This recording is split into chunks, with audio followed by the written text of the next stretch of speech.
to the Outer Realms with Michelle DeRoche and Amelia Pisano.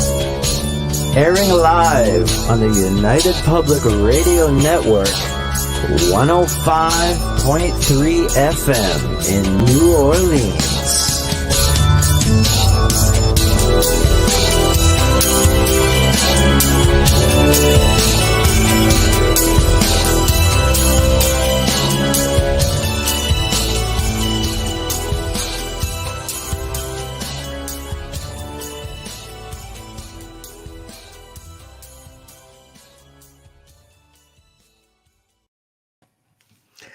Welcome, everyone, to the Thursday night segment of The Outer Realm.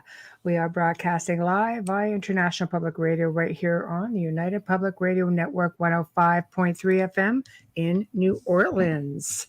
So tonight is fully sponsored by the amazing folks over at Folgers Coffee, who have had complete faith in us from day one.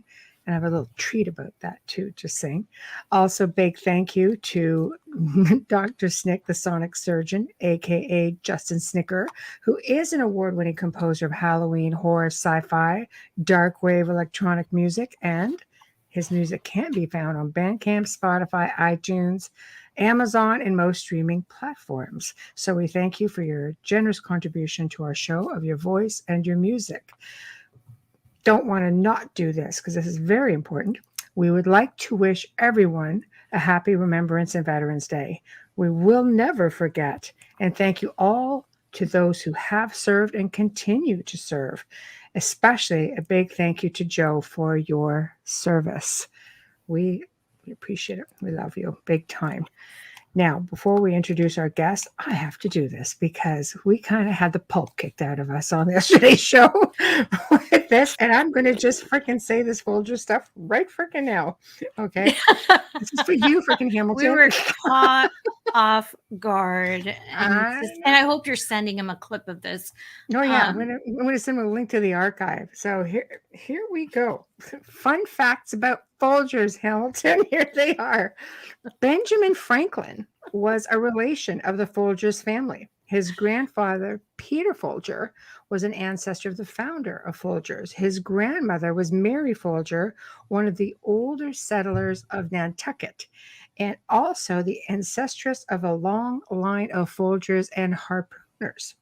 So the family dates back to at least the 1600s when, are you ready for this, Hamilton? They left Norwich, England, and headed for America. Yeah. You didn't know that, did you, Hamilton? You didn't. Anyway, they came over to Hill to look for gold and stumbled upon the coffee business, which of course did them well.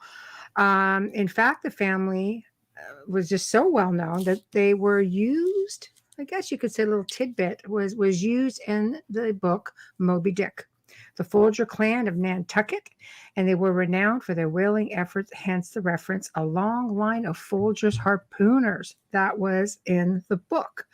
Now, Folgers was founded in 1850, and by 1963, Folgers had become America's #1 coffee brand and is still in the top 5 bestsellers, beating out a certain top chain that many people know and love. I will leave that right there. It joined the J.M. Smucker Company in November of 2008. And of course, for those, I love their jams, but they have Dunkin' Donuts, Pillsbury, all kinds of yummy stuff. But of course, there's also the saddling to the Manson murders that we did comment on yesterday, with 25-year-old Abigail Folger, daughter of Peter, being murdered at the estate of her friend, actress Sharon Tate. Sorry. So there's your Folgers tidbit, Hamilton. With the UK. You put it out there, my love. This is what happens when you challenge her. Exactly. No, we were unaware of the questions, and so nobody told us it was a freaking test. I don't know the hit. I sell coffee, and I couldn't tell you everything about us. I won't say the brand because they don't sponsor us, but I do sell a brand of coffee beans. Italians use it a lot. That's all I'm going to say. It's not a regular type of coffee, and I don't know everything about it. So yeah, he caught us off guard with that, but he did. Good for him. You know, I don't want my so poppy to hide. My sparkly poppy. Going to finish this up. Oh, sorry. That's okay. I'll be gone. Otherwise, I'll forget all of it. Okay. So tonight, for the very first time, we welcome Ryan Musgrave Evans to the show. And he's going to be discussing cryptoterrestrials. I have to say, I'm completely intrigued because it's all stuff I've thought about. But we're definitely, we're just going to let him go crazy because I have a feeling we're going to learn a lot tonight. I know. So in order to participate in tonight's show, guys, you have 8 different platforms to do it on. You have, International Public Radio, UFO, Paranormal Radio, YouTube. You have Twitch, UFO, Paranormal Radio. You have Facebook News on the flip side, UFO and United Public Radio, Joe Montaldo on UFO Undercover, The Outer Realm, of course, with Amelia and I, and Canada's Most Haunted / Michelle DeRoche. So you can communicate on any of these platforms and we will see them. So I can see the chat room is already starting to fill up. We've got Hello Wayne, Dave Petrella, Amy Lynn, Dolly. God, is this really Dolly, Amy Lynn. Good. Wow, thank you. I like that. That's very cool. So now I think I've got like everything. We're just going to wait for Ryan to chime in. If you want to go over his. Yeah, his bio is very interesting. There's a lot of degrees there. So if you want to learn more, you can go to the Outer Realm Facebook page. And if you're already there watching us, just scroll right in the pinned post and you'll be able to read more about all the degrees. And I'm sure he'll discuss a few of them tonight. But our guest tonight is all the way from Victoria, Australia. He's an author of speculative fiction novels, enjoys and studies comparative linguistics, philosophy, folklore, religious studies, and all research of the paranormal. Our guest tonight is Ryan Musgrave Evans. So hopefully he'll be here shortly. I have to flip my board. Yeah. It's like, really? I don't have my assistant here today. My furry friend is crushed out underneath me. So no, that's all right. Yeah, so, we did survive the show with Carl Cookson and Hamilton White yesterday. It was actually... We survived it. We're here. This is they not took a it easy on hologram. us, except for the whole Folgers thing. So I figured, okay, you know what? Well, there you go. That's the kind of research you get when you give us some heads up. I'm glad that he did, though, because he brought a lot of awareness to them, and it was a great promotion, even though it came out of his mouth. But it's great. It's great. It's great that he did that. I learned a lot. Thank you, Dolly. Yes. We love Folgers as well. Yes. Yeah, that was really funny because some of the things that he said, I had no clue. Because what a lot of you don't realize is we don't get all the Folgers that you do in Canada.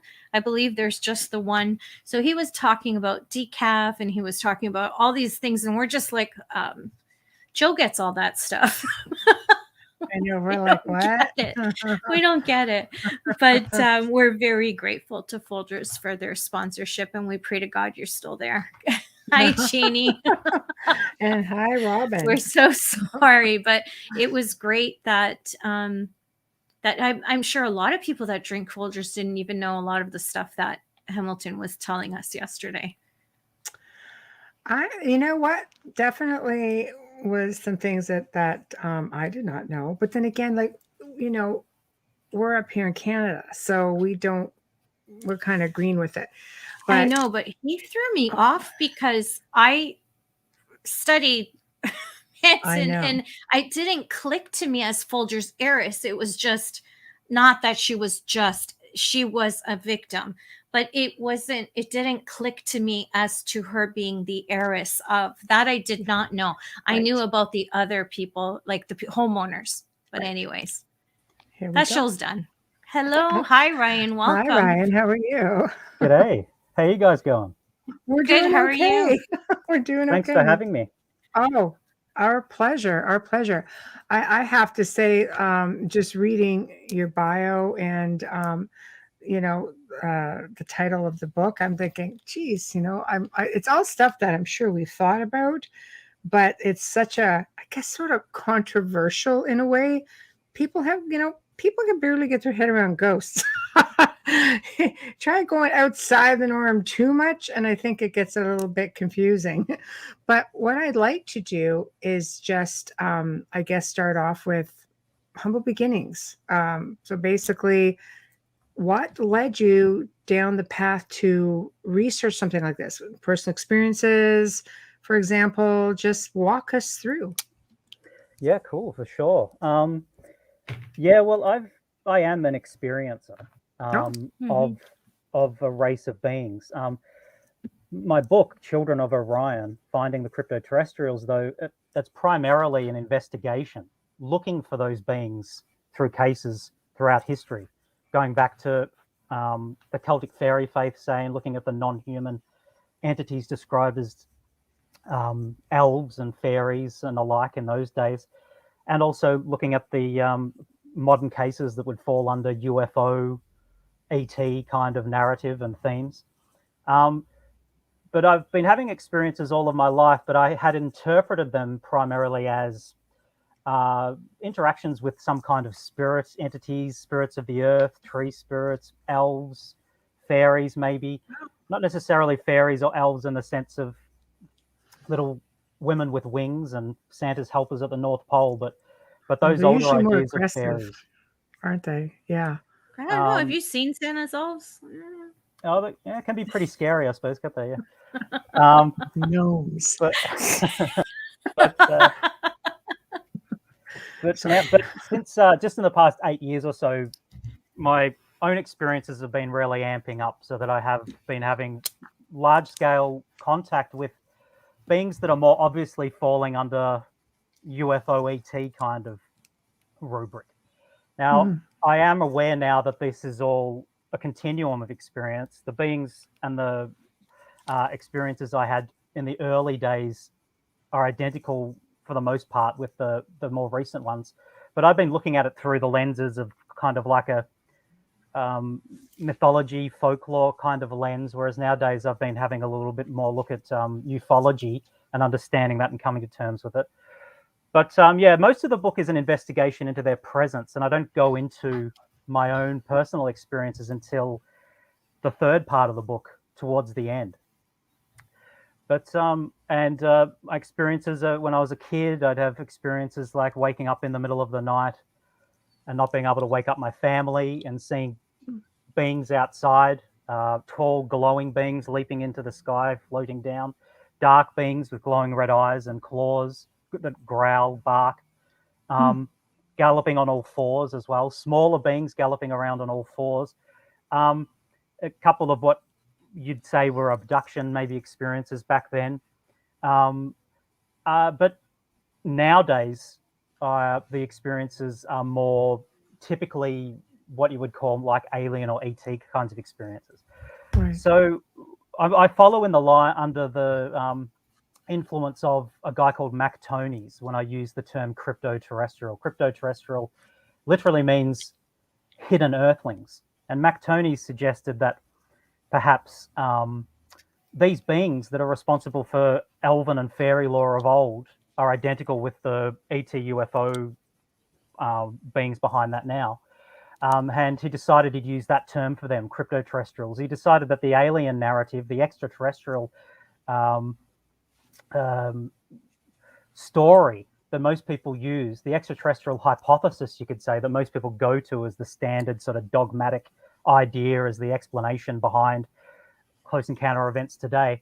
He was saying that that doesn't answer why these beings seem to have a genetic affiliation with us. Why is it in ET lore and abduction narrative, the ETs seem to be interested in our DNA, sometimes even copulating with us, interbreeding with us. Sometimes the idea of them producing some kind of hybrid race. In fact, quite often the narrative is that there's a hybrid race that they're trying to create. Mac Tonnies said, hold on a sec, if they're extraterrestrials with an evolutionary history separate from our planet, that is unlikely. Much more likely they are a sister race to us, perhaps you could call them.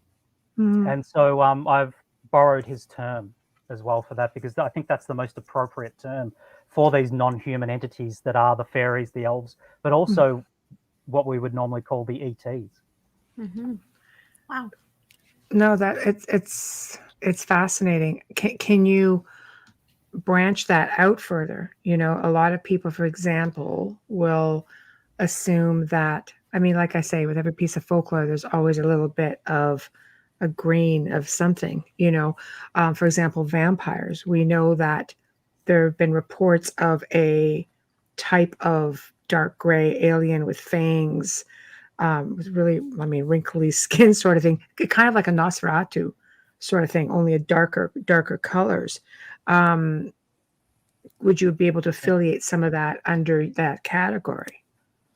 Yeah, well, in some ways, I'm quite boring because I consider most characters and creatures from mythology and folklore to be um, interpretations, cultural interpretations of this primary race. There are 4 races, from what I understand, Right. that have given rise to lots of different ideas about non-human entities through the ages. But there's one in particular which calls itself Majina, which I spell Majena, but which are the beings that Charles Hall wrote about when he wrote the Millennial Hospitality books. These are the same beings. These are the beings that I've met as well. He considered them to be aliens. He presumed them to be aliens.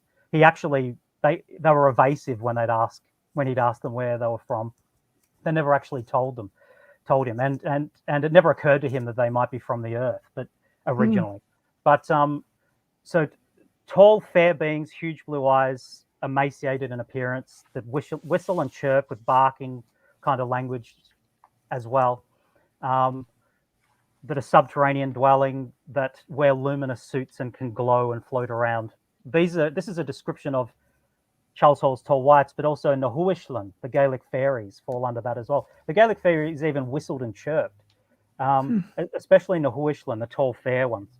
But if you're talking about a grey, let's say, just as you said before, like some kind of taller grey with fangs, with wrinkly skin, they have a suit that crops up. It's a military suit. It's either grey or black, skin tight but can cloak, can also levitate, can also pass through solid objects. In the helmets they have with these suits, there is telepath technology, so they can mesmerize you, wipe your memory. So this is all done through equipment. Then it's like it's not technological, robust technologies. I mean, the line between the technical and the spiritual sort of blurs when you're talking about advanced technologies that allow them to become intangible and pass through solid objects. I mean, the line between spiritual and material starts to break down if you've got technology advanced to these levels. But glowing red eyes, that's part of their night vision, I think. It's sort of like a nose. That's a device that sits on the front of their faces. That they use to resonate and amplify sounds so that they can make animal-like sounds that are particularly loud, roaring, growling, screaming, shrieking, and things like this. That's interesting. A lot of vampire lore, in my opinion, is attributable to them originally, not just in their suits, but without their suits. I mean, they're tall, emaciated, thin, with 4 long, slender fingers with a small thumb, the vestigial thumb further up their hand. And they can hypnotize you, mesmerize you. They're actually vegetarian. They're not going to be drinking anyone's blood anytime soon. But that's refreshing. But I do think that a lot of the vampire lore as well has come from them. In my opinion, fairies, elves, jinn, a lot of the old ideas about gods with a lowercase g, classical gods, ancient Egyptian stuff, Mesopotamian stuff, I think stems from them. But there were 4 races that were exerting an influence on us, and as far as I know, there's only 2 left. One of them is a smaller race. They call themselves Sabethina. Dark skin, a chocolate brown color to their skin, claws, 3 ridges on the top of their head, dark eyes, although their eyes sometimes glow red at night. The Virginia incident beings from Brazil, they were the Sabethina beings, if people are familiar with. In the 90s, an incident where there was a crashed UFO, and then there were these small monkey-like brown, oily-skinned, scaly creatures wandering around the town, dazed. and some children saw them, and they were taken to a local hospital, etc., and so on. But so the tall whites, or the Mudgina, and these smaller dark beings, the Subetina, are the two main ones that still interact with us, and they are close allies. So when people have abduction events, or even events they might consider to be hauntings of some kind, where they wake up, there's tall cloaked figures in robes with hoods, Yes. fair long faces with a pointed chin and high cheekbones, Yes. and smaller beings with wrinkly faces that also wear hoods, moving around in amongst them. This is these two races. That's interesting. No, that's fascinating. I saw you put up some comments. Do you want to go through them? Questions? Oh, I'm going to scroll back up Yeah, to I the just figured we question would because just go it didn't. back. Yeah, it didn't fit right then and there. But Yeah. I'll show this one here right now. Okay. Okay, from Overlander Canada. I wonder if aliens ever get harassed by shadow people. Okay, so the shadow people are them. In their Boas suits, when they're cloaking, they sometimes cast shadows. So and they have glowing red eyes at night. They also have prosthetic claws on their hands as well. So sometimes they look like dog people, and they given rise also to ideas about dogmen and wolfmen a lot of the time. But the shadow people and poltergeist activity is usually attributable to them. So if you think that your house is haunted and you're hearing voices in the night, there's shadow people, you're hearing music, maybe creaking on the stairwell, heavy boots on your roof, voices and all this kind of stuff. You're most likely an experiencer of Mudgina. And it could be for various reasons.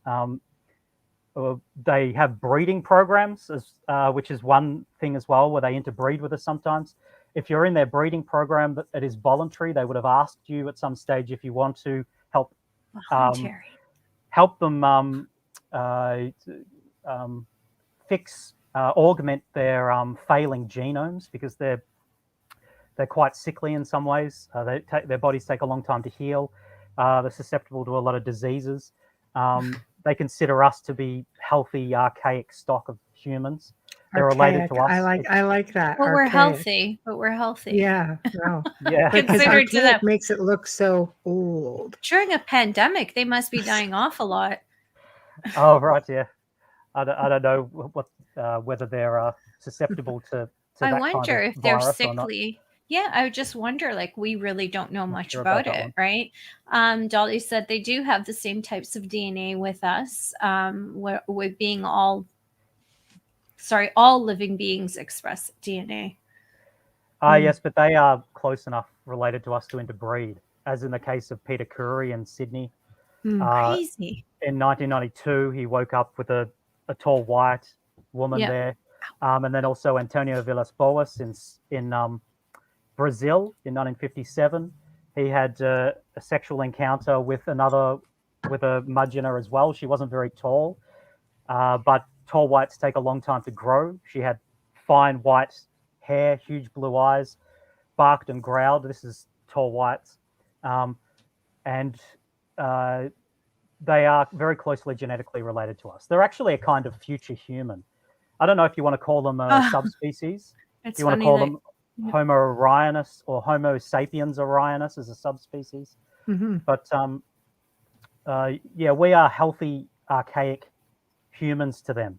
And we are kind of like free-range archaic humans to them in that sense, where they try to interbreed with us on occasion. They have maladies and pathologies they can't really cure other than just having a healthy injection of our stock back into them every generation. But they do this against our will for the most part?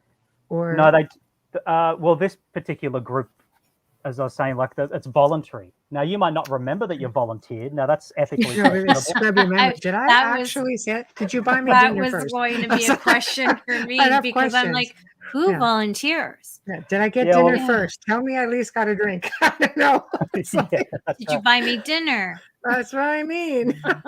Okay, that's interesting. That's okay. That might not, if they wipe your memory of having volunteered, or then it's questionable as to whether that counts anymore. You could say that removes any of that, and you're not really consenting if you don't remember to having consented. Yeah, that's No. that's an ethical agree. question. Where do Yeah. these babies grow? Are they like us where they have to be in a womb for 9 months? Like, how does this work? Well, it depends on which way it's gone, whether it's because they try both ways. So with one of their males and one of our females, the baby will be in the womb of the Homo sapiens woman for a short period and then taken again. Or if it's the other way around and it's Homo sapiens man with one of their women. So it's like a succubi incubi type thing. It's given rise to those kinds of ideas as well. Yeah, if it's a male Homo sapiens and a female one of them, well then of course the fetus can remain with the mother in a natural kind of way a lot longer. And the children are very, very small. They also interfere with themselves genetically. Like if they do interbreed with us, it's not a 50-50 split. So the offspring look like them still, but they take it's not a 50-50. So we have certain traits, beneficial traits that they are after, like denser muscle mass. Our bodies repair faster. Yeah, but then in other ways, they don't necessarily find us physically appealing. They're very proud. They want to remain themselves as much as possible too. Ryan, would we know that as a woman? Would I know I was expecting this half alien being? Well, subconsciously on some level you might, but they alter your memories. This is part of their policy. But physically.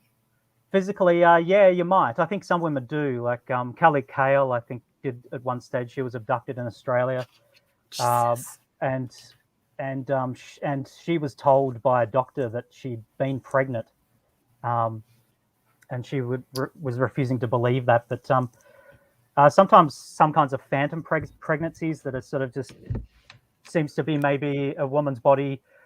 It's passed off as the woman's body being hysterical, maybe, or not, or responding as though it's pregnant when it isn't really, or something like that, and then it's gone.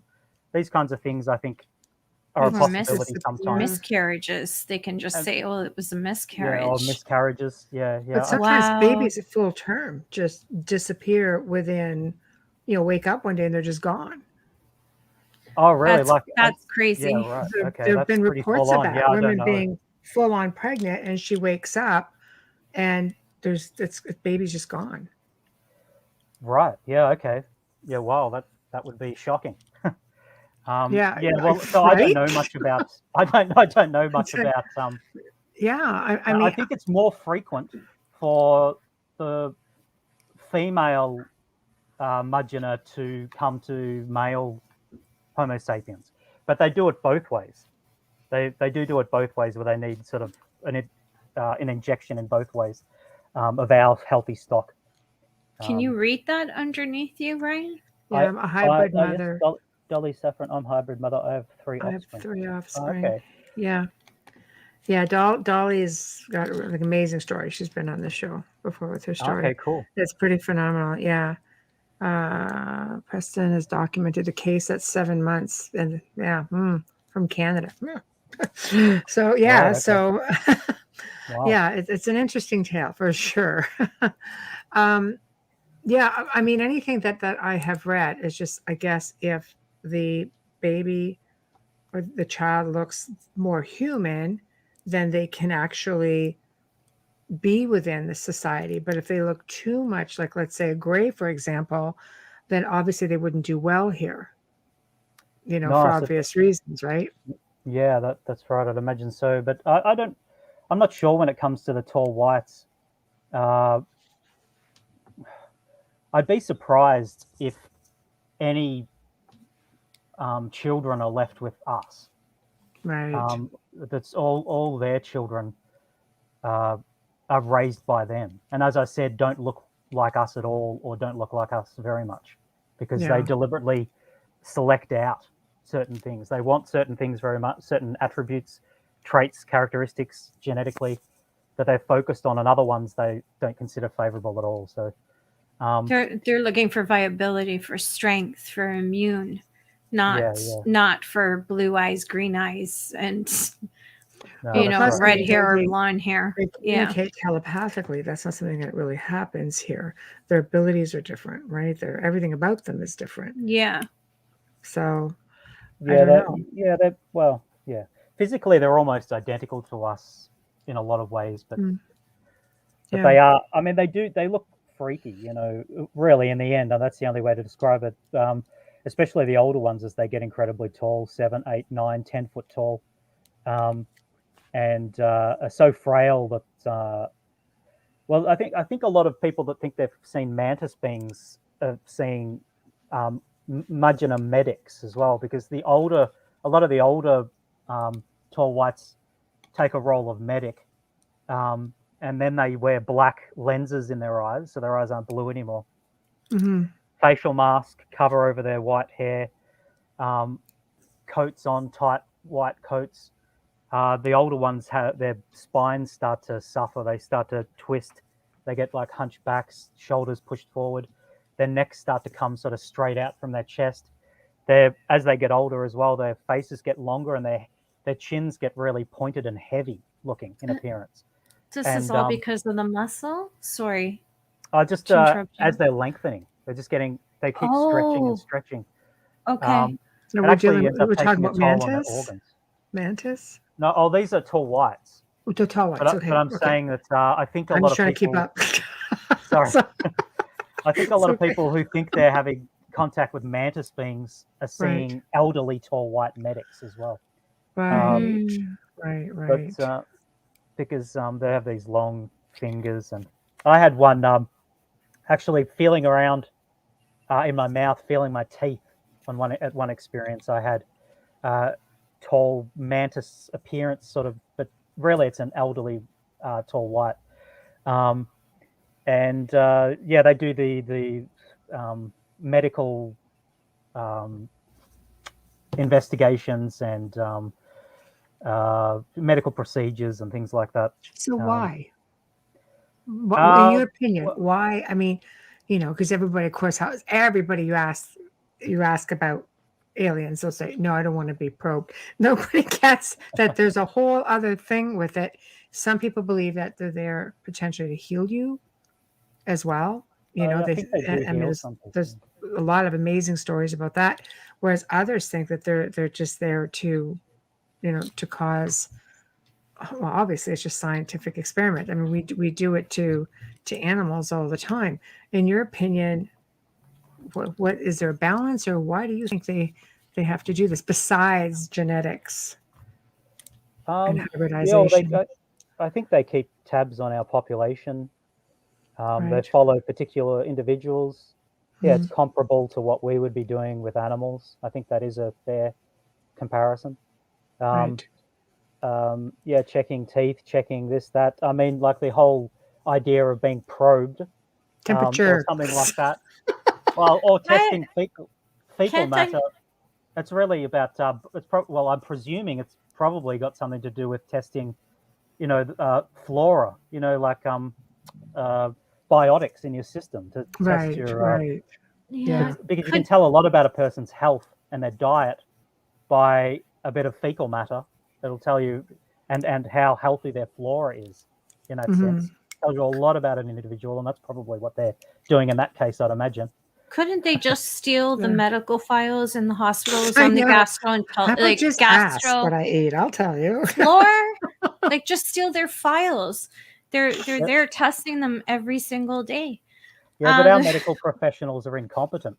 I understand that point. I understand that, but I was just trying to lighten things up because this stuff literally scares the fecal matter out of me. It's a probing thing, isn't it? It's not good.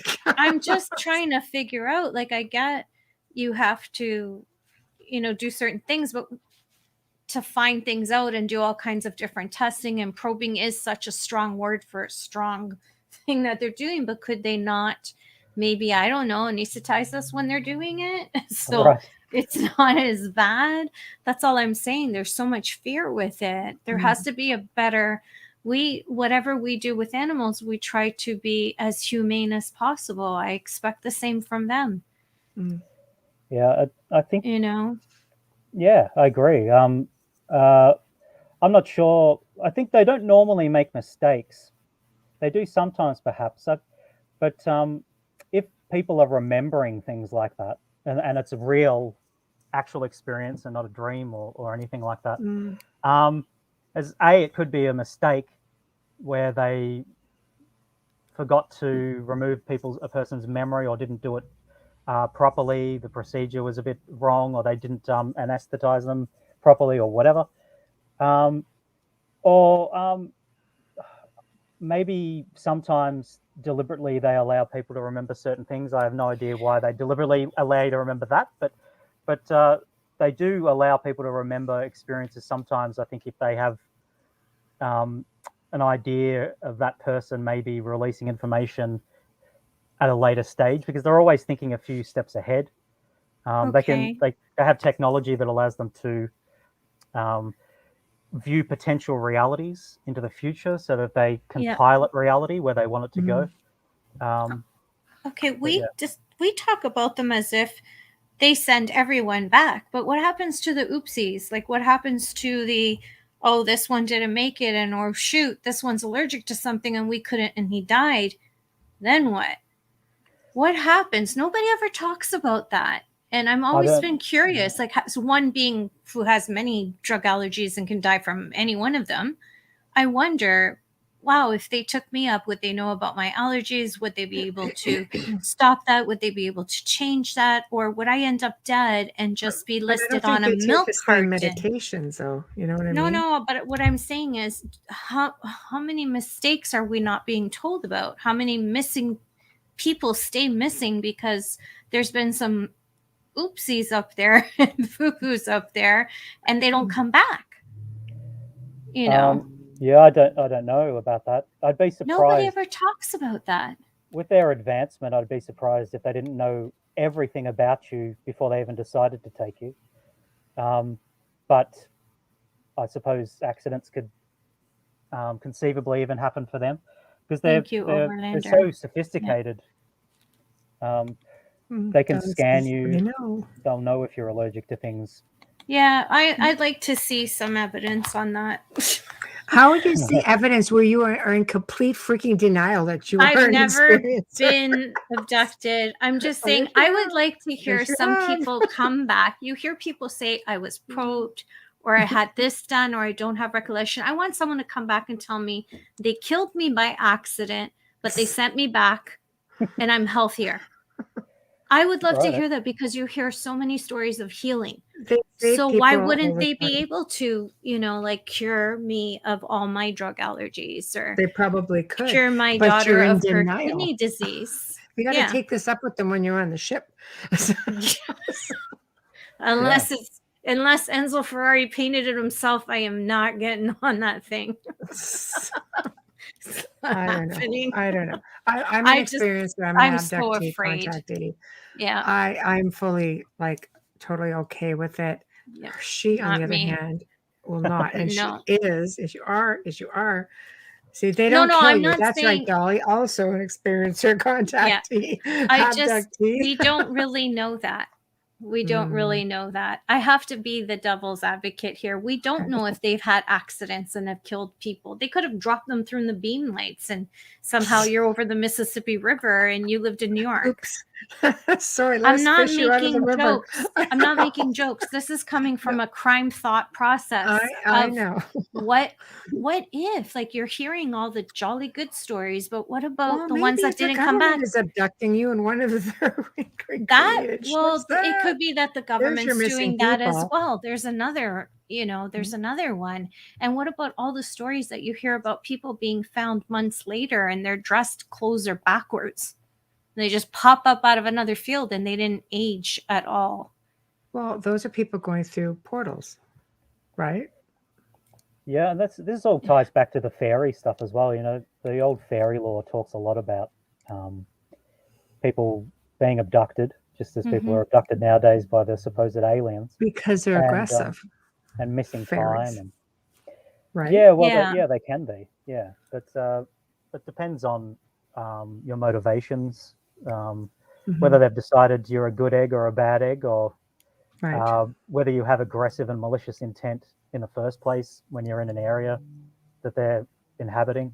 Mm-hmm. All these kinds of things.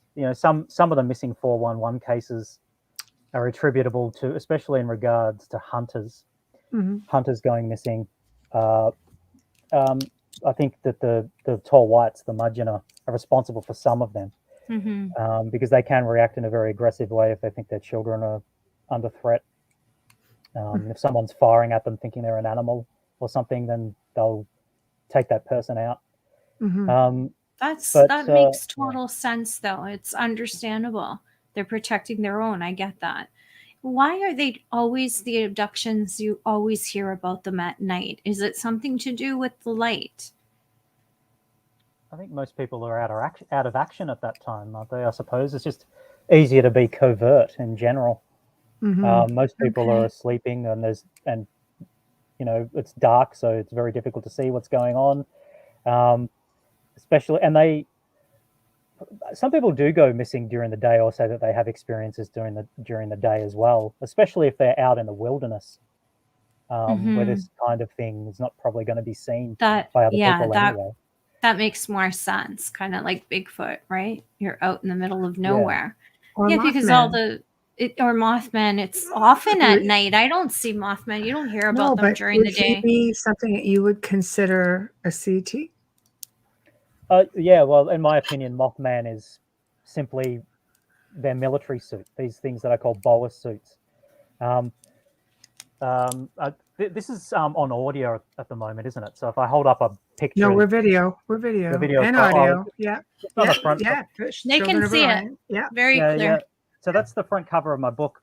And that's Mark Randall, the artist, did that for me. It's a wonderful image. He based it on some drawings I'd done of stuff I've seen.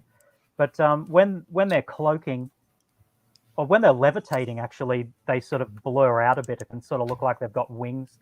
Their eyes glow red at night, as I said, and they can cloak and things like that as well. But this is a advanced military suit, really, that their soldiers wear. That gives them super strength, super speed, intangibility, as I said before, telepathic abilities to sap your will, to convince you of realities that aren't actually there, illusions, whatnot. Can freeze you, paralyze you, and things like that as well. Remove your memory. All of this kind of technologies in their helmets.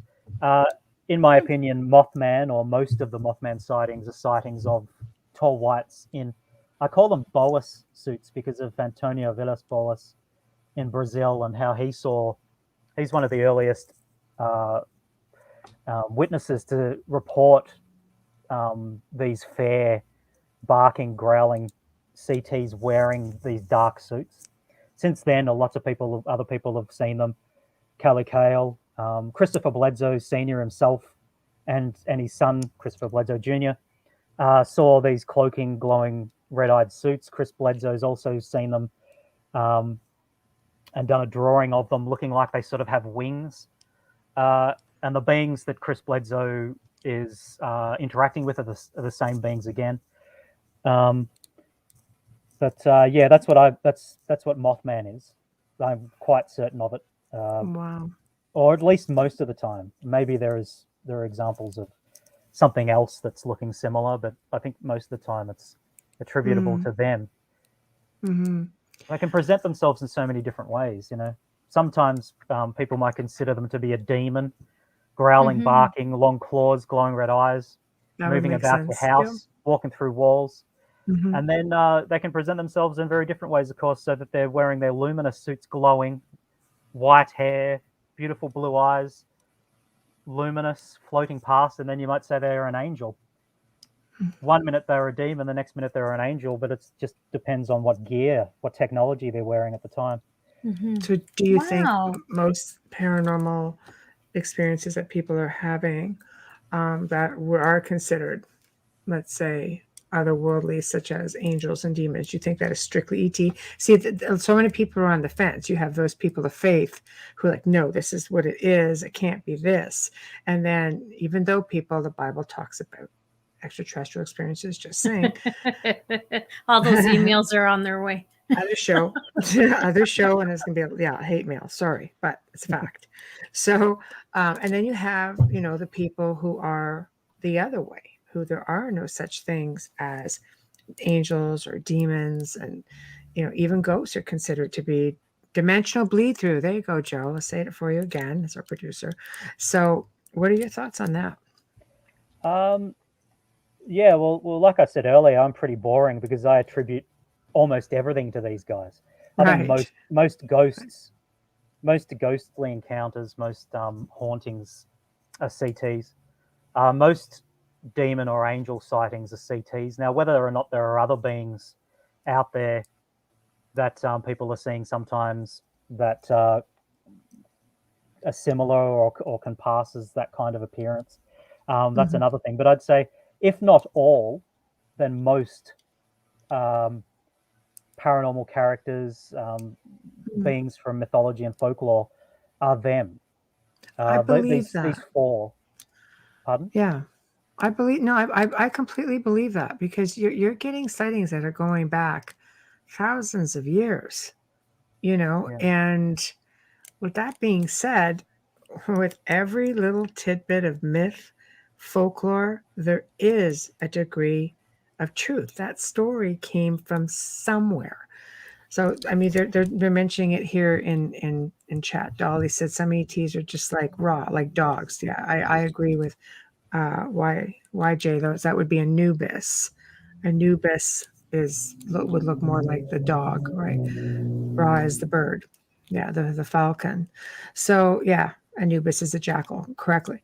So that would be, I mean, let's face it, there's like beings in some of these ancient cultures that are half and half human, half crocodile. That's big in Egypt. I mean, you see a lot of that in ancient Sumerians.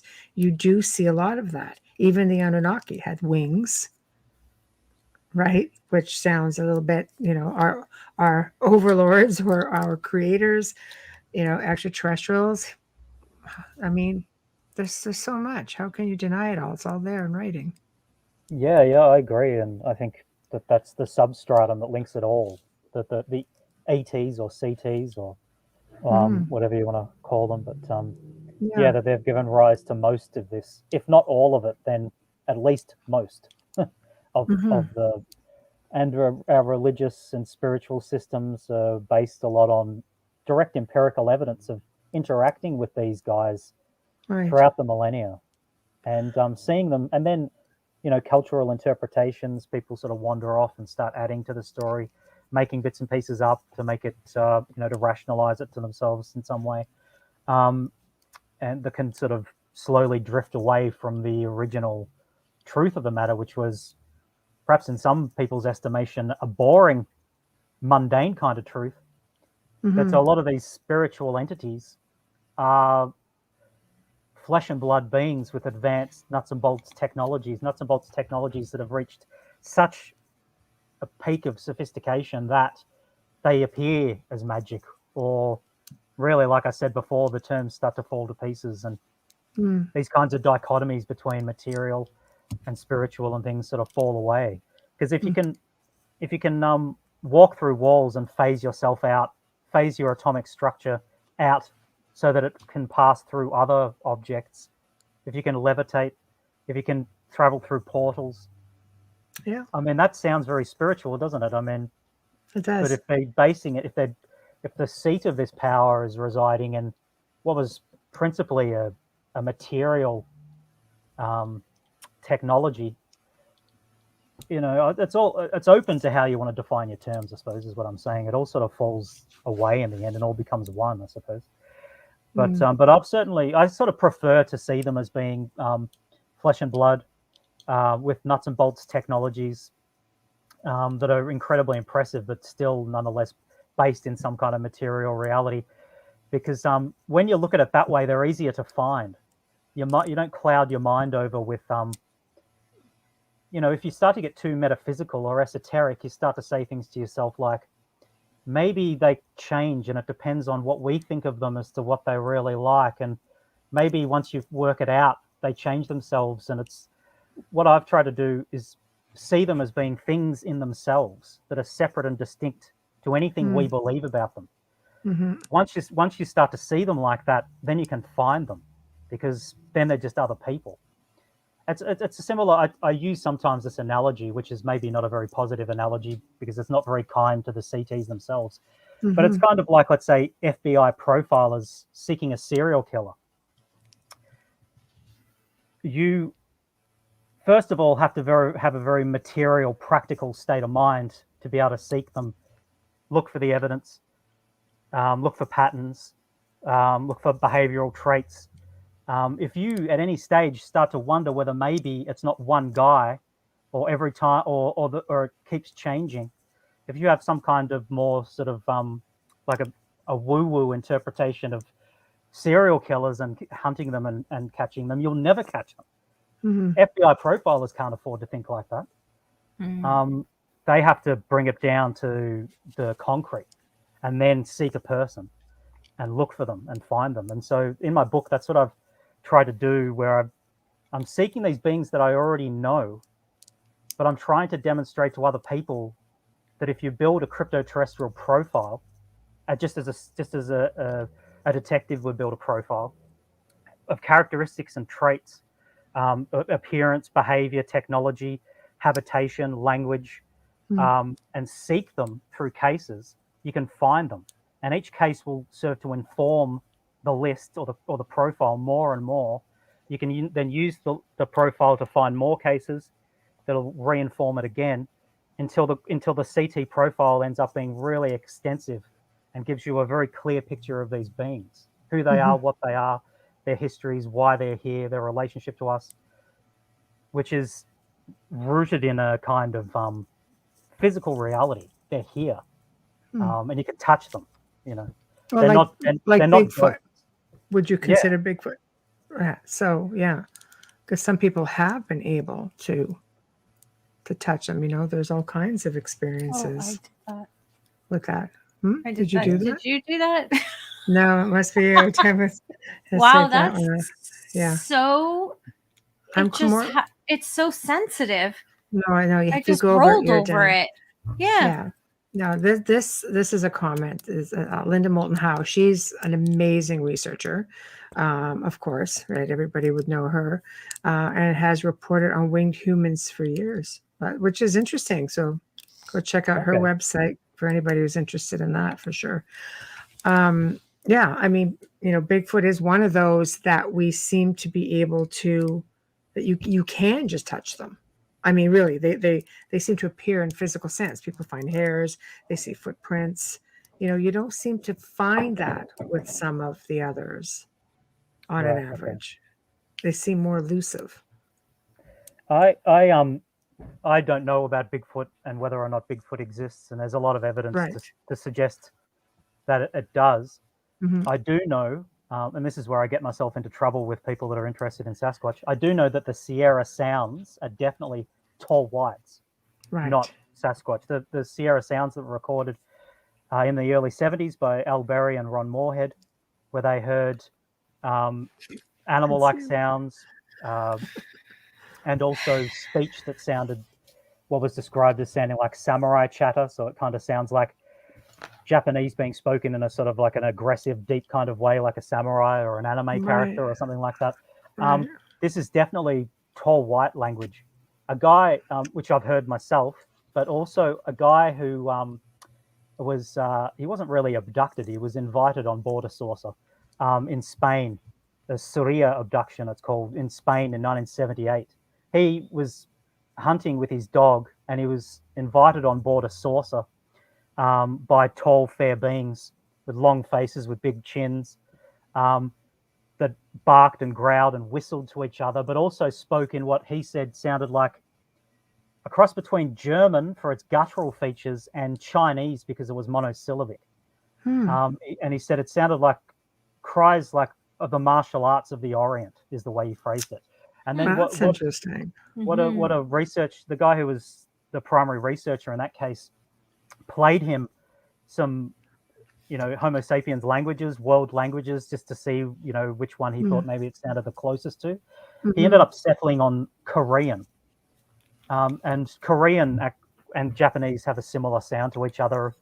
Probably Japanese speakers and Korean speakers don't think that those two languages sound alike at all, but to us as Westerners, it's sort of similar to the ear. Yeah, definitely, Ron Moorhead said that that experts listened to the sounds and said they were being produced by a being that was 7 to 8 foot tall. Well, that's fine. Tall whites can get to 10 foot tall. When I talked to Ron Moorhead about this, I said to him, dude, I think this is tall whites. This sounds very much to me like the tall marginal or tall whites.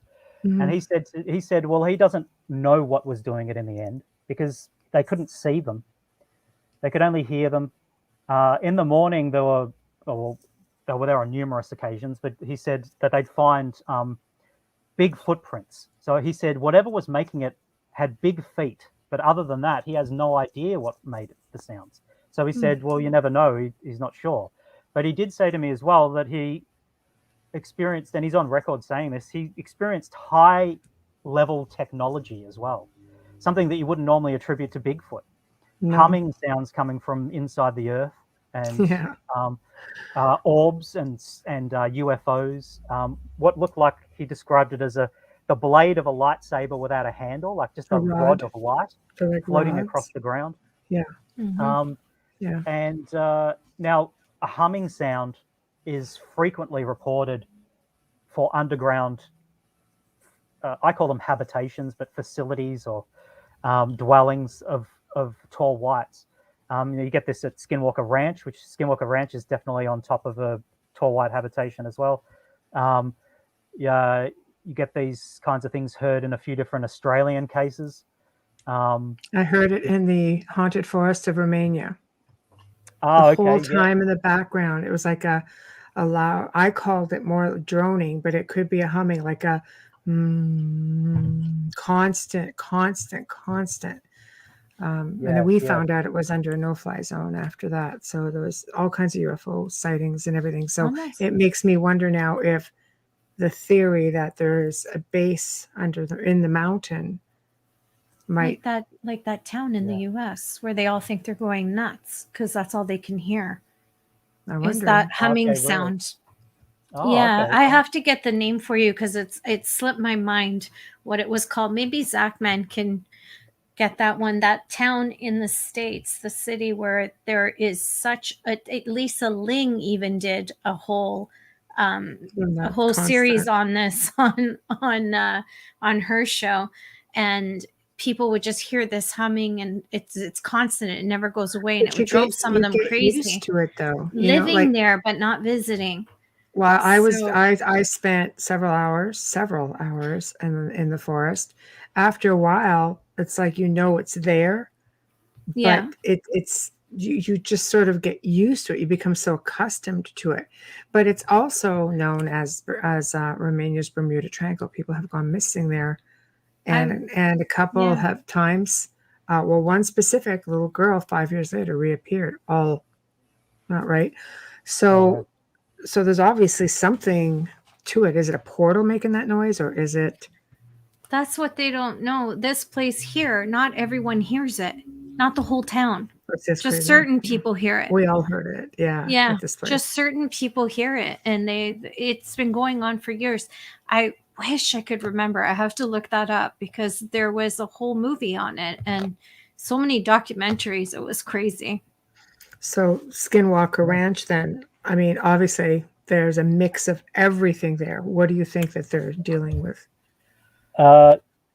With the Mudgino again, tall whites. How the family now. Yeah, I know that it sounds like there's a lot of different kind of paranormal activity going on there, and people might say, "What are cryptids?" Like giant wolves and huge canids with bushy tails and small dinosaur-like creatures and Bigfoot and things like that have to do with the people I'm talking about, the cryptoterrestrials. There seems to be these kinds of beings seem to crop up near habitations of cryptoterrestrials. I'm fairly certain it is for the purposes of intimidation. And a lot of these creatures, well, they're not alive. like the wolf that was shot by the rancher in the Gorman case, in the Skinwalker Ranch case. Yeah. He shot it with a high-powered rifle and bits of flesh were blown out the back, and it had no pain response. And then when they actually picked the piece of flesh up later, it was decaying. Now, whether it had quickly begun decaying after it had left the animal, or whether or not the animal itself was made out of decayed flesh in some way, the point is, I think these kinds of creatures that can then disappear if you follow their footprints, they're gone. They're being used as a kind of a weapon of intimidation. And with the Gorman family, they were not welcome there. There was a psychological warfare being waged against them because they were not considered to be appropriate. They had dogs, they had guns. These are bad points to begin with if you're going to be living near a tall white habitation. Right.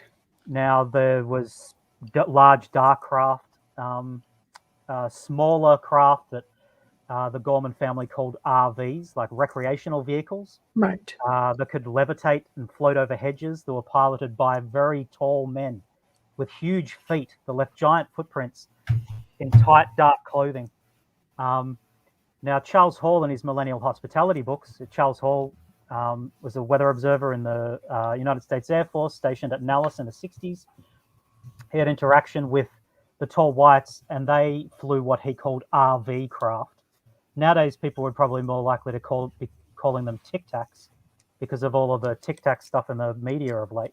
Yeah. But now, poltergeist activity, playing tricks, taking your frying pan off the kitchen counter and putting it in the freezer, stealing things from you, not being allowed to dig, which was another aspect at Skinwalker Ranch. Yeah. The previous owners made it very clear to the new owners, if you dig on this property, you have to inform us, almost as though the previous owners would perhaps pay for the misdemeanor of the new owners.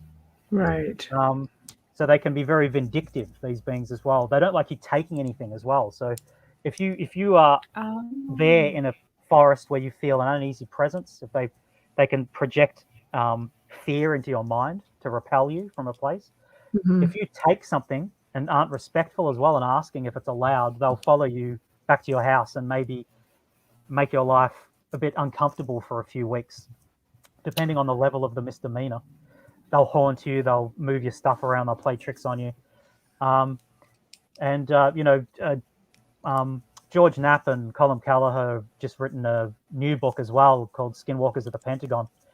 They talk about this hitchhiker effect, where people that had been to Skinwalker Ranch, researchers, military personnel investigating, would then have paranormal activity of a kind of shadow people, even dog men, poltergeist activity, haunting activity, feelings of visceral fear without any apparent object.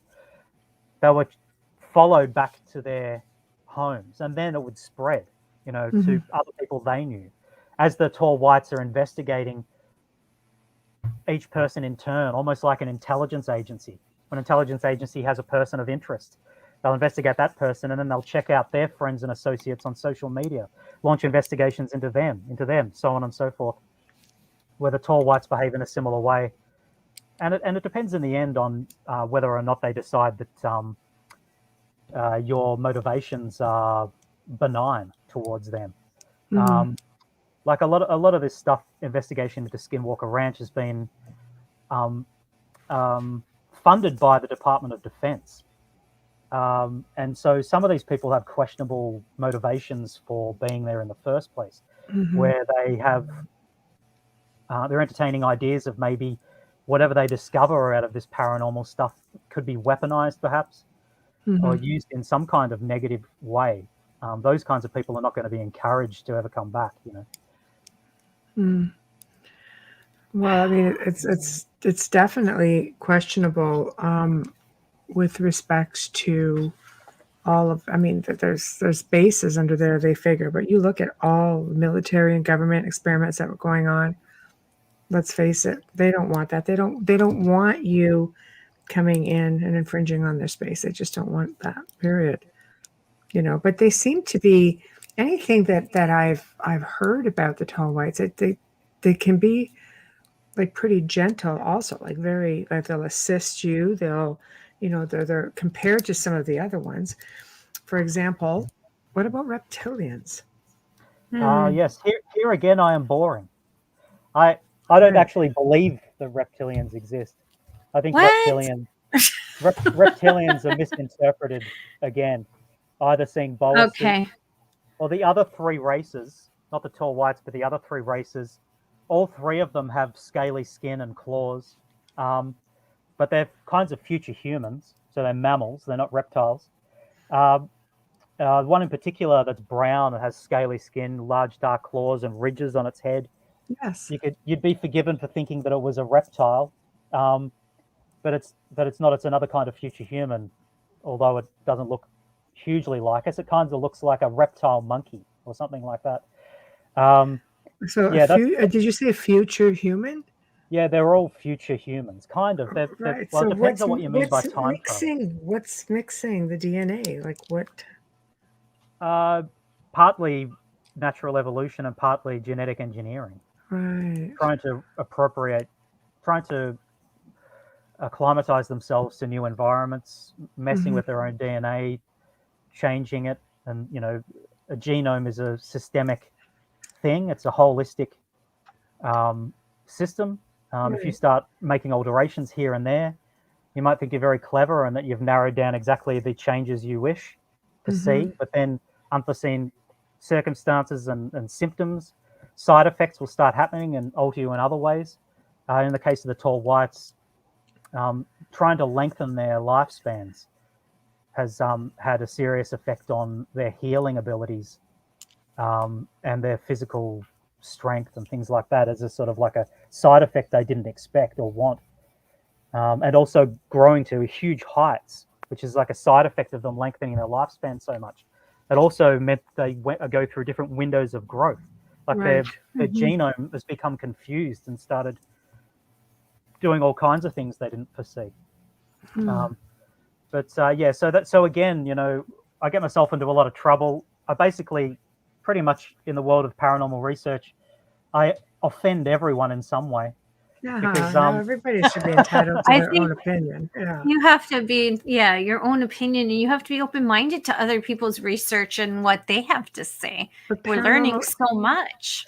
Yeah, paranormal is something completely unexplainable. You can't really say for Exactly. sure, no, this is how it is.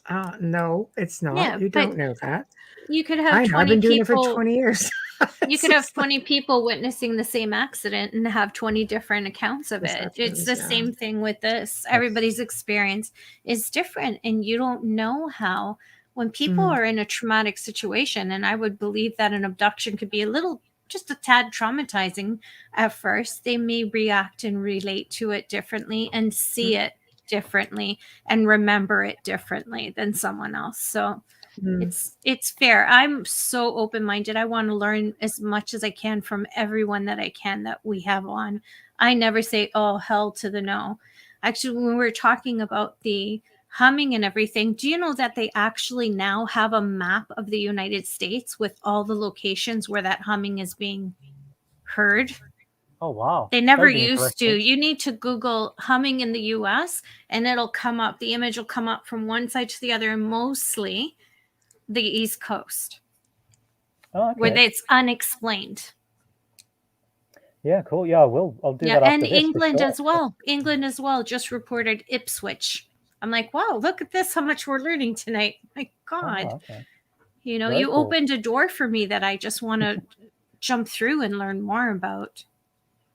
She's still being denial, but at least she's willing to. I was never abducted. Sure. They would have sent me back, believe me. They keep doing it. Yeah, they would have shipped me back. They're like, she has too many shoes. We can't do this. It's the allergies. She's high maintenance. The nails, the hair. Take her back. Sure, it is. Curious to speak with you, Ryan. Michelle has my contact. There you go. Okay, no worries. Yeah. Anyone who wants to get in touch with me, by the way, if you go, I've got a YouTube channel, okay, which is just my name, Ryan Musgrave Evans. If you go to the About section and it says, business inquiries, and you just prove you're not a robot, there's my email. And anyone who wants to have a chat to me and has something, their own experiences, or they've got something they want to ask, they just want to say g'day. Yeah, very welcome. Okay, put that So out my there. email's right there. I was until recently on Facebook, but I pulled the pin. Nah, yeah, you and a lot of people. So, yeah, I'm always happy to forward over emails for any of our guests. Also, for people who want to reach out, as long as I have permission. I just don't flood anybody's emails with anything. So, so let's just these little what me people would think are reptilians, but you're like, ooh, not reptilian. These little aggressive guys with the the ridges. Are they aggressive? No, they're not aggressive. No. Okay, so they just look like they would be aggressive. Yeah. Because okay, that's a curiosity because there's just a lot of reports out there. I because reptilians have this knack to be able to, I guess, like most of these beings, how they can scrub your brain, your memory. They also have the ability to have you see what they want you to see.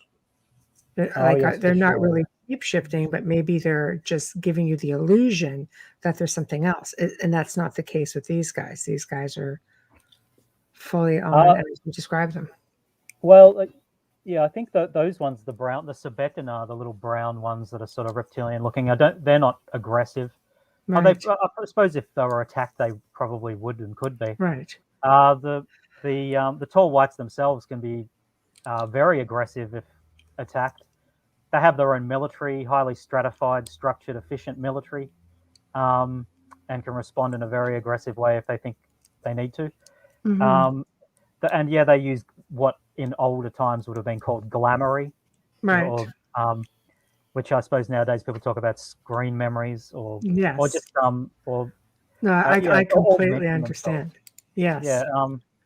Yeah, these guys do all that kind of stuff as well, Right. and can make themselves look like someone that you know and trust. So to facilitate a positive interaction with you, so it doesn't freak you out, or sometimes even appear as someone that you've known that's passed away, that you trusted. So you might think that you're having a conversation with, good old Auntie Jan that you really liked when you were a kid that passed away 20 years ago, but you're talking to one of them, and have taken on that form so that you're not as freaked out. So, and that also explains some ghost sightings as well. Where It would, of a person yeah. that you once knew. Demonic mimicking, things of that nature, throwing voices, mimicking sounds, voices, appearance. Yeah. It seems to fit the bill.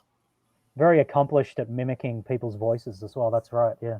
Talking on the phone to you and sounding like someone you know, or calling out to you.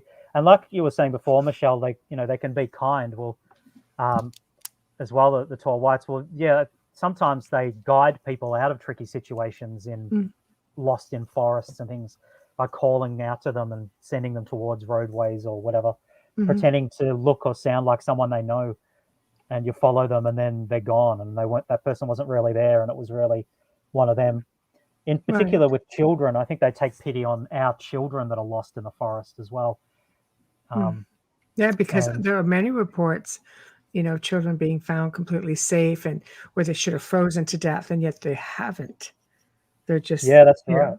Days later, they're safe, they're sound, they're dry, they're happy, they're healthy. Mm-hmm. Yeah. So, for sure. Yeah.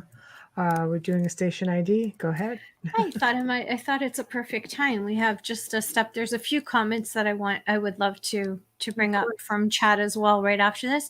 You are listening to The Outer Realm with Michelle DeRoche and myself, Amelia Pisano. Tonight's special guest, all the way from Australia, Ryan Musgrave Evans is here tonight with us, and we are talking everything paranormal, including we've touched a little bit on cryptids.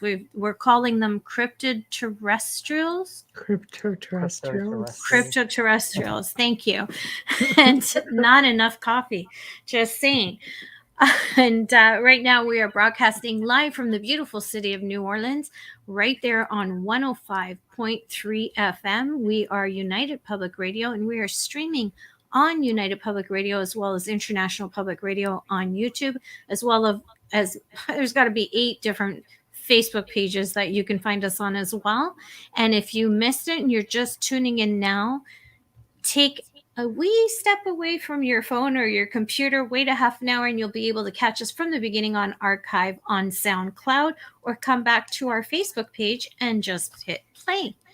So tonight and every night, we have this amazing gentleman who, Dr. Snick, the sonic surgeon, Justin Snicker, is an award-winning composer, and it's his voice that you're hearing on our intro and outro. So we want to give him a big shout out and a big thank you for doing that for us. You can find his music on Bandcamp, Amazon, and all the different streaming platforms. You can also find him on Instagram and on Facebook. He's active. I know for a fact he's there and he responds to everybody. And especially since the beginning with us every night, Folgers Coffee. We love you. I know it didn't look that way with Hamilton, but we love you. Because Hamilton put us in quite a... You can't see that. Anyways, we love you. We thank you for your sponsorship and for your faith in us. Thank you so much. Okay. We want to get some questions? Yeah, I'm looking at comments when we were talking about the comments. Now, I posted how to find you on YouTube so that they can find your contact. It's on all of our platforms right now. Cool. Ryan, Dave Petrella said, I think it's probably from all of the different spirits and being in these areas for the East Coast of the United States for the humming sound. I've never heard of humming sounds with... Yeah, or it's probably all of the background energy that we can't see. That's a huge possibility, but science has been trying to test it, and it literally says on there that they have no idea what it is. It's been on a lot of the large news sources as well. It's not just one of those, small, somebody threw it on the internet. So, with these beings, I sort of have mixed feelings about them, because they want to communicate, but they want you to leave them alone. Yeah, I think they have mixed feelings as well. Right. Yeah. Well, I can't blame them. Feminine, because that's very much a feminine behavior. Just saying. Yeah. It's like I think in some ways it suits them very well to be covert and to pull the wool over our eyes and to not really have to deal with us that much. They don't necessarily approve of us in a lot of different ways. One thing that they don't like is that all of the people, all of the children in particular, the way Homo sapiens see to treat their children, in the sense that there's all of this incredible poverty and children starving, and they see all this kind of stuff, and to them that's unthinkable. They judge our race by these failings and failures. They don't really have that high opinion of us as a race in general. That's sort of like, I think maybe that, there are individuals they consider to be okay and other individuals they consider to definitely not be, et cetera, and so on. But if you're sort of just if they're looking at our race, Homo sapiens in general, and going to be essentialist about it and say, are these good eggs or bad eggs, at large, they're not very impressed by us. I wonder how they really feel about our politicians. Probably not much, I'd imagine. But yeah. So I sort of think, but they're moving towards disclosure, I think, of a revelation of some kind. They're interacting more and more with paranormal researchers around the world, paranormal hotspots, people going there, checking them out, having interactions, fairly high level interactions with them. Quite often thinking they're interacting with ghosts or demons or whatever, but actually interacting with these guys, from what I can tell, because it matches like the CT profile that I've made. But I would have thought, they should just. It's sort of like, in my opinion, they've got it made. They're living the dream. They've got all this advanced technology. They're here. They don't have to interact with other people. That sounds beautiful. It does. That sounds like the kind of life I want. Right. but were I'm a they bit of here a hermit. first though? Like, who has the rights? You know what I mean? Like, were they here first? That would mean they're obviously Well, residing. they are us. So They they're, are they're, they're us. a future version of us that's come back to an ancient Earth. So time travel, basically. Yeah, time travel, yeah, in a kind of way, but more interdimensional in a sense. It depends on what you mean by time travel. So where Quite a bit, yeah. they've Yeah. located a parallel timeline that for all intents and purposes is identical to the way theirs was around 50,000 years before. Wow. And they've gone back to an Earth with archaic versions of themselves, but it's not in their own past, strictly speaking, and they're not strictly speaking from our future. Right. They're from the future of an alternative timeline that was identical to ours. So it gets quite complicated, but they really are. They're genomically they're almost identical to us, but consider themselves to be inferior in a lot of ways. Genetically breaking down. They're smarter than us. They learn a lot faster. I mean, physically they can move a lot faster than we can, although they're physically weaker than we are. Maybe because they're lighter. Yeah, they're much lighter build, and they can clock up to huge speeds, especially if they're wearing gravity-defying suits like the dark Boas suits or these other illuminating suits. They can gallop on all fours. Their arms are longer relative to their bodies than ours are. Comes more naturally to them than it does to us to move about on all fours as well. They can hit huge speeds. And the guys famously in the Fayetteville incident with the Christopher Bledsoe, the kids were chasing their truck, galloping after the truck on all fours. That's very typical for behavior for these CTs, the tall whites. Wow. Wow. There have been photos posted online where it looks like some sort of a being, and it looked like if they stood up, they could be a tall white. But when they're on all fours, it looks like the back goes down a little bit. Like it's just sort of like, it's crazy, but really long limbs. But you could see when they look out at you, it looks like they could have the sort of features that you describe. And it's making mention of, being us in the future or just sort of traveling. I was experimenting with a piece of equipment one night a few years ago, and some voice came through, and it was all very, very quiet otherwise. And I'm like, who are you? Sort of came out of nowhere, and it went, "We are you. You are us." And I thought it was the most interesting statement I think I'd ever gotten. That was just very, very random.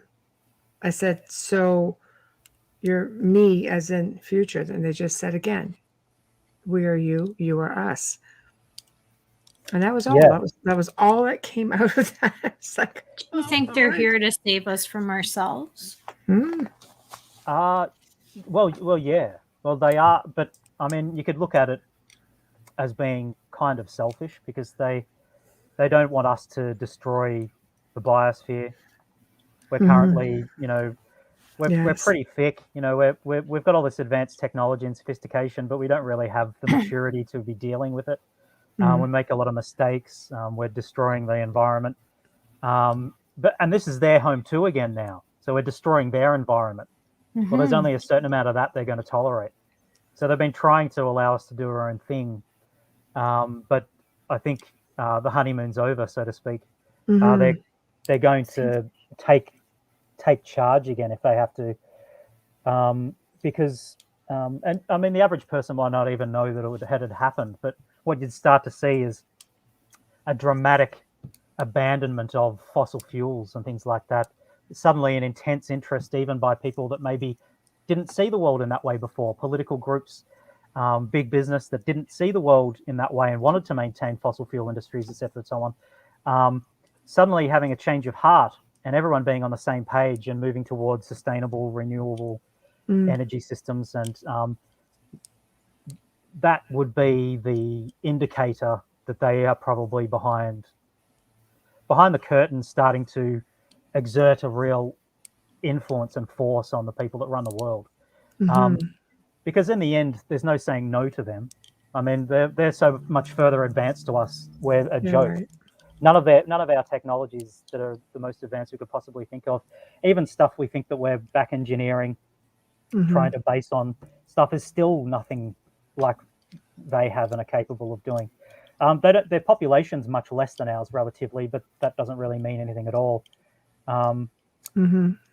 So if they decide something, we all have to get on board with it. But they have the best interests of our planet and us and them at heart anyway. So we shouldn't really want to, set ourselves in defiance. No, I think it would be better to work with them. I think we as a species, if you go back into ancient texts and the ancients, seem to coexist and work well with these extraterrestrial beings, these species. And then we went through the stage where it's taboo. Everything, was kept from us. Nothing is being divulged to us. And I think we're coming back into an age where it's coming back into the forefront because we're demanding it, or maybe it's because they're making themselves known. I don't know. Where do you think it's going to go? Do you think is disclosure? Are people ready for extraterrestrial disclosure? I think some people are and some aren't, but in the end, I Right. think it probably has to happen anyway. But I definitely agree with you that they've been out and existing cheek to jowl with us in the past in a lot of contexts in different ways through different societies and civilizations. At the moment, there's been a stretch where they are hidden and are covert and quiet. But yeah, that they will emerge again. I mean, yeah, and like the talking about the Celtic fairy faith, say the people of ancient Europe, or we'll say even just medieval Europe, that had an understanding of the Celtic fairy faith or European fairy faith in general. Yeah, pagans. Right. They had much more of a clear and correct understanding of the nature of these people, that they were subterranean people, that they were there to be communicated with, to be placated sometimes, or to be bargained with, to keep your cattle off their land, or your cattle might get mutilated, or to not, fire a bow at their kids, or you'll find yourself not of this world. This kind of thing. They knew and had a better understanding then than we do today, or most of us do today. Yeah, for sure. But as for the disclosure thing, I'm just talking to people I know about this kind of stuff, just like family and friends. Before I even started being public with my experiences and stuff like that, when I was just talking to people I knew more, there would be mixed reactions. Where, if my family or friends believed me and what I was saying about my own experiences and what I was learning, you'd get responses of resentment and bitterness and aggression, that they would that these beings, whoever they are, would dare to exist without us knowing, influence our lives, remove our memories, manipulate us in ways that they do. So you get that camp. You get other people that are just so filled with wonder at this possible true paradigm that I'm talking about, and going, wow, I want to know more about this. What do they think about this? Do you know about that? How can I contact these people? Is there ways to do some kind of like human initiated contact with them, blah, blah, blah.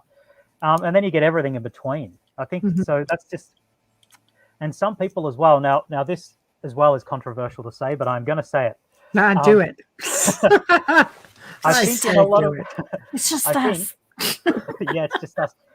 It's just you and I on the four walls. Yeah. Sure. I'll go with that. I think that that it's probably people that up until this point have had not a huge amount of interest in UFOs and ETs. So people that exist outside the UFO scene that are going to be the most accepting of these beings when they reveal themselves, because they won't have been subjected to the same kind of disinformation and counterintelligence campaigns that ufology is, to a huge degree. That makes sense. Yeah. So they are going to have to unlearn years and years of their education, and they will just be like, oh yeah, cool. And it's especially the younger kids, like you get Generation Z. Every second cartoon or superhero movie is about the multiverse, parallel timelines, and beings visiting us from alternative realities, almost like there's been a definite, deliberate initiative to saturate the population with concepts and immerse them and baptize them in concepts that are similar or akin to the genuine paradigm that will be revealed soon, so that they can deal with it. Even 20 years ago, people didn't have the same kind of understanding and fluency in these ideas as kids of today do. You said to a kid, so there's these guys that are living in the earth, and what they are is sort of like a version of ourselves, but from a different timeline. I mean, nowadays kids would be like, yeah, tell me something I didn't know. You know, like, of course they are. That's all fine and good. So hopefully the newer generations, that like the Generation Z and then those to come after, there's going to be a larger proportion of them that are going to be accepting of this paradigm. Because if these guys come out and they say, which I'm quite certain they will, things like there aren't any reptilians, there's going to be a huge backlash from a large amount of people in ufology that are going to say, hold on a sec, that's exactly what a reptilian would say. And there's going to be this kind of a problem, I think, where people because even military personnel have come out and said there's over 100 different species. So you're going to be kind of undoing, you know what I mean? When you have 4 that show up, they're going to be like, yeah, well, where's the rest? That's disinformation. Counterintelligence is rife online. There are only ever 4. Well, that's anyway. We'll see. I suppose we'll find out if I'm right or not. Curiosity, no, for sure. But I don't know. I think you have these ancient cultures that would use their oral history and they would talk about this sort of stuff. The Hopi out in the Red Mountains area, not far from Skinwalker Ranch, we're talking about the ant people, subterranean. Oral history prepared their people for this sort of thing. There was no fear of it. They knew something was coming and is coming, and there were prophecies made, and they were given visuals because it's on the rocks. That was just all put there. And somewhere along the lines, I mean, you look at all the ancient cultures throughout the world have something. There's some kind of depiction. There's some kind of out of place artifact. There are just things that don't belong.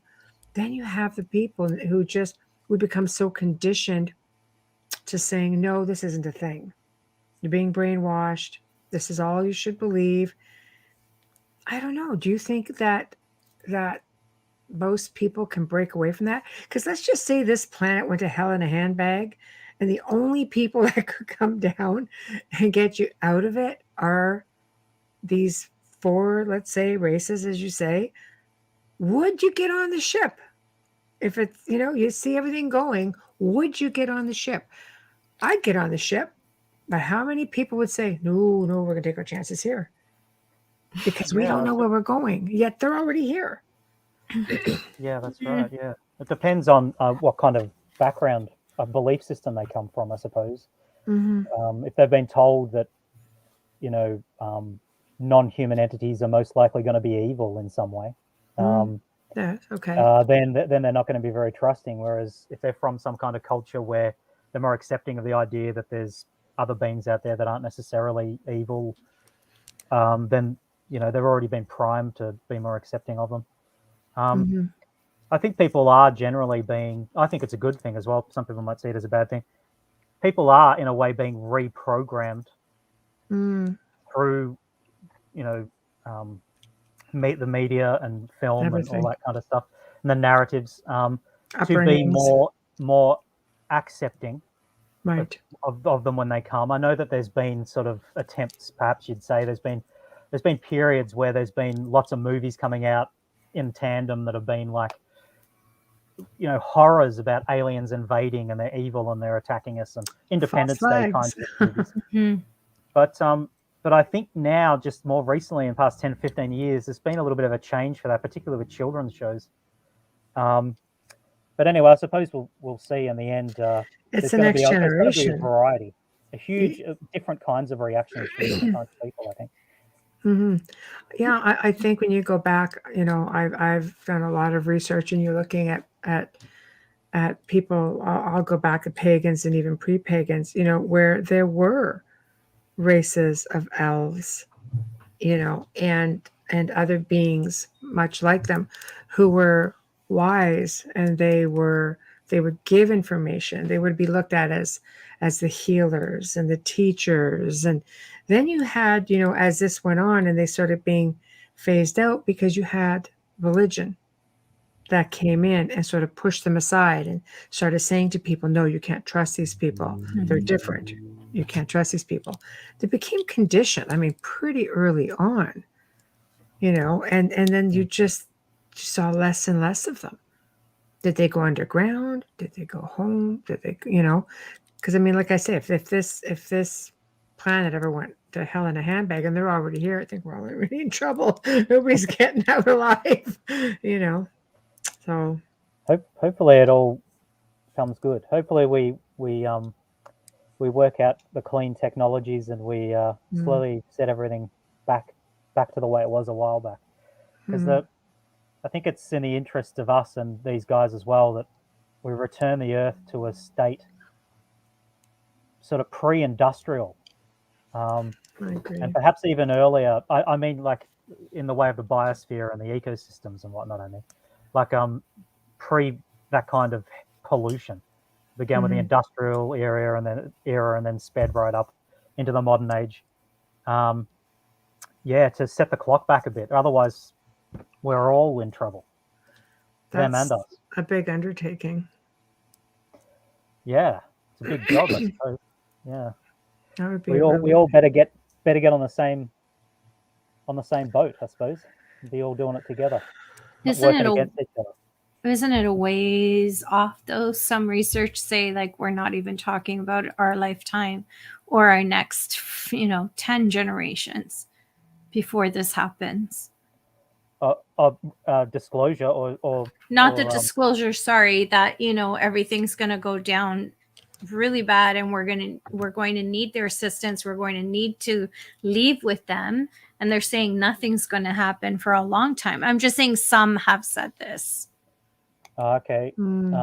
I personally think that that's probably a bit of BS, but yeah, I think we're right on the precipice of something bad happening unless we all stop what we're doing and sort of change our way of seeing the world. Well, I think with people such as yourself coming through or having your experiences and talking about it and researching it, because I have to say I've never heard of crypto. Well, the term, it's never been coined. We've all thought it. Anybody who's I think an experiencer or who have looked at, let's say, cryptids in general, you just assume, like, let's use Loch Ness for example. Nessie comes through. What is that? A portal? Come in, come out. Like there are beings that are coming from different places that we just can't seem to find when we're looking for them, but they just randomly show up, and then you have these ancient beings. And again, I will go to elves because they were the sages, they were the teachers, they were the healers, the spiritual ones, the ones that just knew everything, all seeing, gentle. And I don't know. I think I figured it right from time I ever heard of them. Just like, oh, they've got to be from somewhere else. Aren't we all from somewhere else? Yeah. Yeah. Well, the Tall Whites have a priestly class, and so they have all different kinds of people. They have soldiers and medics and teachers, and they're like a mirror of our society, but also very devout spiritual members of our society, priests and priestesses.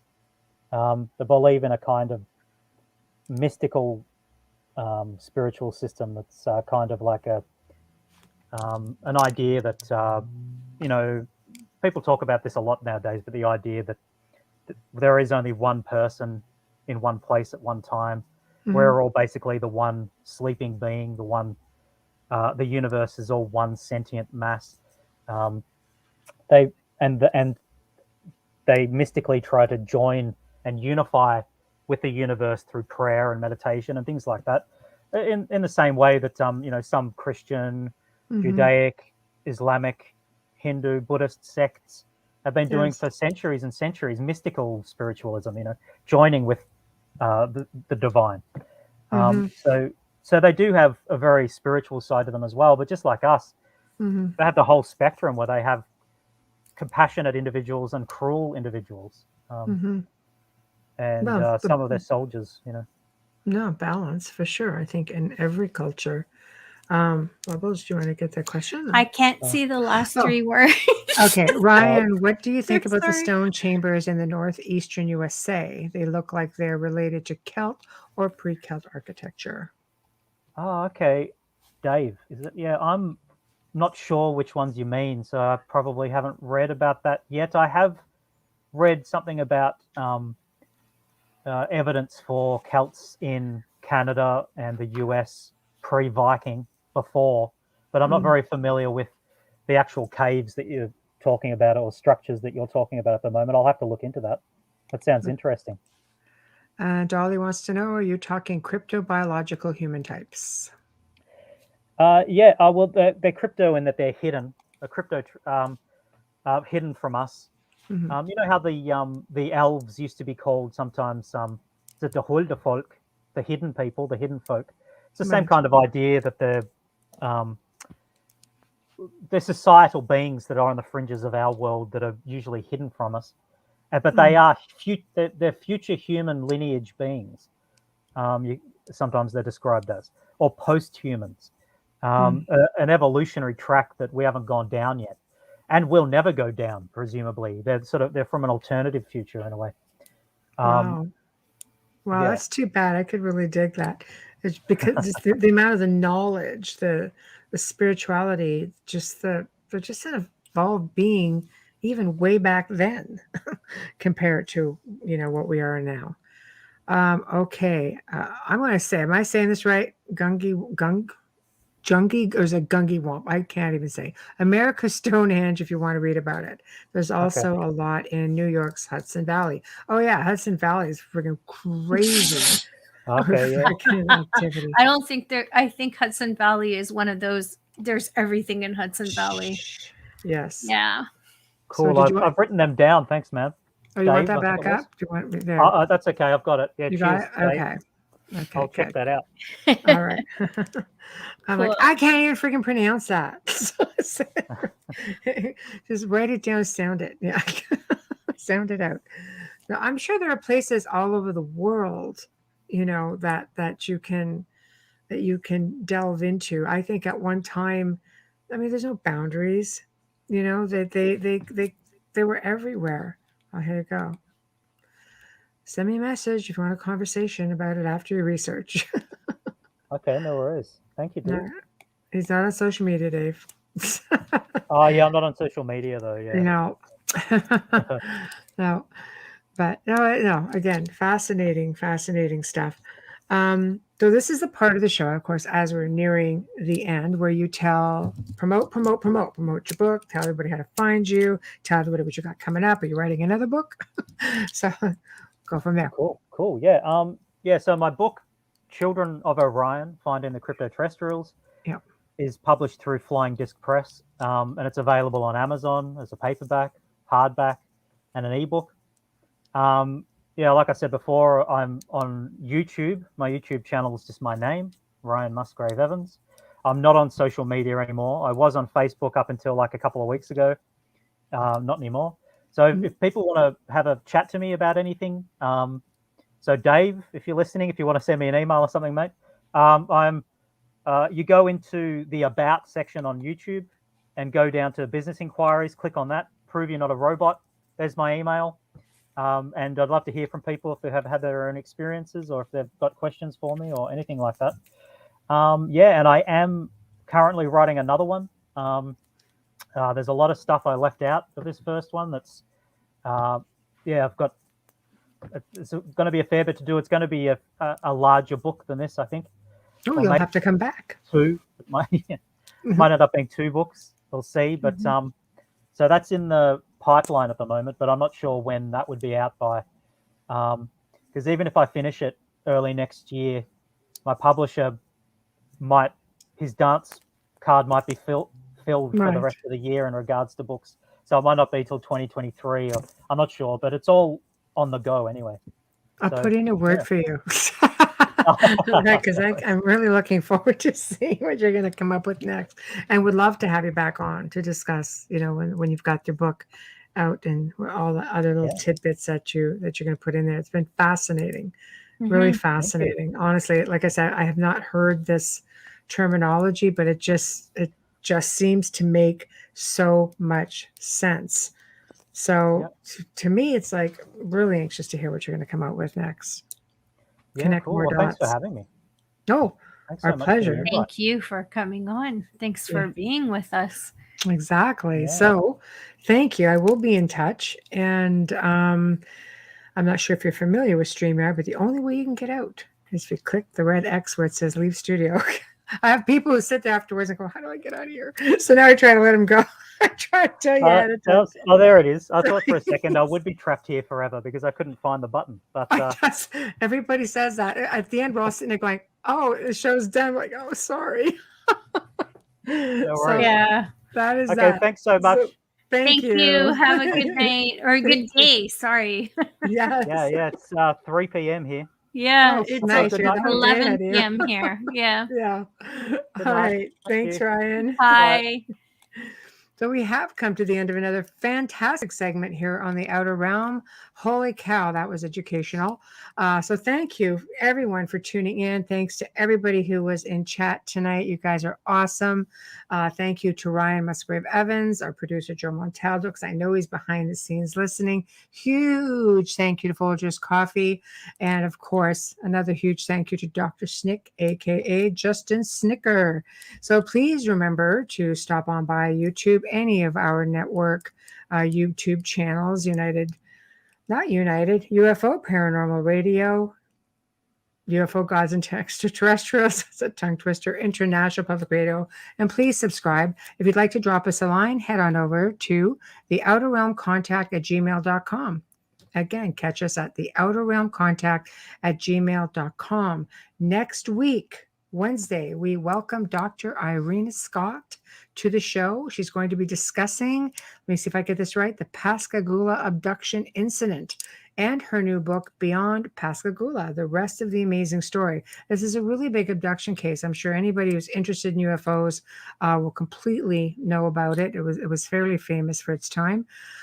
So you don't want to miss that. And it's going to be UFO week, I'm thinking. Thursday night welcomes back Tom Conwell, who will be picking up where he left off on his segment with us back on July 29th with his Furthering UFO Research. So until then, we bid you a good night. Have a good weekend.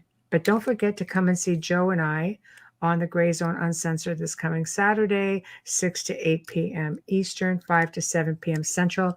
I promise you, as always, it's going to be an amazing segment because I've just done a boatload of research on something really awesome. So just saying, you don't want to miss that. So thank you, everybody. Good night.